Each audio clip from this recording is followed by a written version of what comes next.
Ontario's new progressive Conservative government is pulling the plug on 758 green energy contracts in a bid to save $790 million. Energy Minister Greg Rickford made the announcement Friday. Wind turbines at the White Pine Wind Project can be seen near a hay field in Milford, ONT, on July 12, 2018. Ontario's governing Progressive Conservatives said this week that one of their first priorities during the legislature's summer sitting would be to cancel the contract for the White Pines project in Prince Edward County.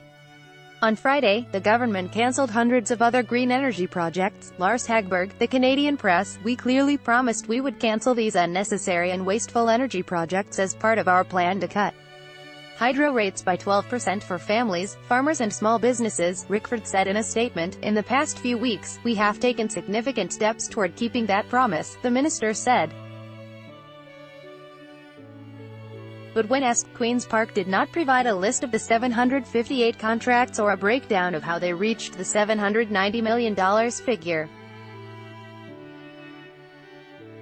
Article continued below. For 15 years, Ontario families and businesses have been forced to pay inflated hydro prices, so the government could spend on unnecessary and expensive energy schemes, he said, referring to previous Liberal governments in power from 2003 until the June 7 election. Those days are over. During the tenure of former Liberal Premiers Dalton McGuinty and Kathleen Wynne, the province spent billions subsidizing green energy generated by wind turbines and solar panels. Rickford said none of the cancelled projects have reached development milestones, so it should be cheaper to scrap them now. The minister said Premier Doug Ford's new Tory government plans to introduce an amendment in the legislature to protect ratepayers from bearing the brunt of any financial penalties or possible litigation. Even after all costs are accounted for, ratepayers can expect to benefit from $790 million in savings from this one decision, the government said. A senior official in the previous Liberal government warned that breaching the energy contracts would be expensive.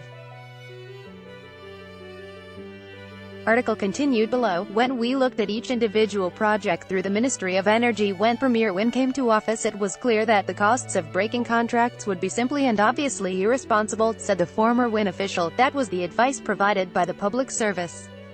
It makes no sense financially and even less sense in terms of saying to the private sector domestically and internationally that this new government can't be trusted to meet its legal obligations, the Liberal added. Why would firms do business in Ontario if they see this kind of government meddling? The independent electricity system operator said Friday that Rickford had directed the IESO to wind down certain feed-in tariff in large renewable procurement contracts. The directive notes that the IESO's recent system planning work indicates that Ontario's current contracted and rate-regulated electricity resources are sufficient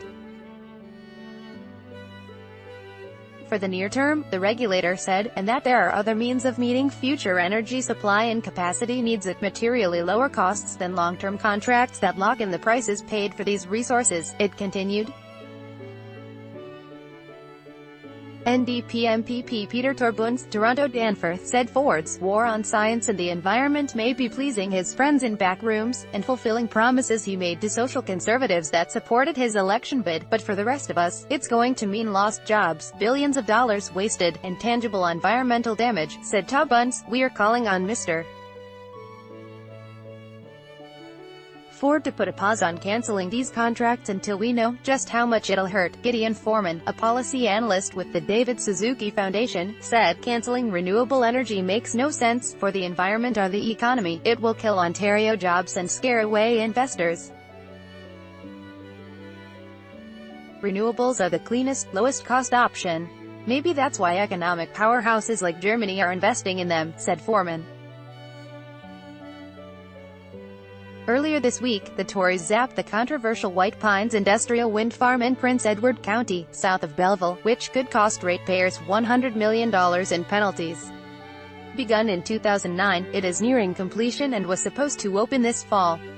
But many residents of the bucolic area strongly opposed the 9-turbine project.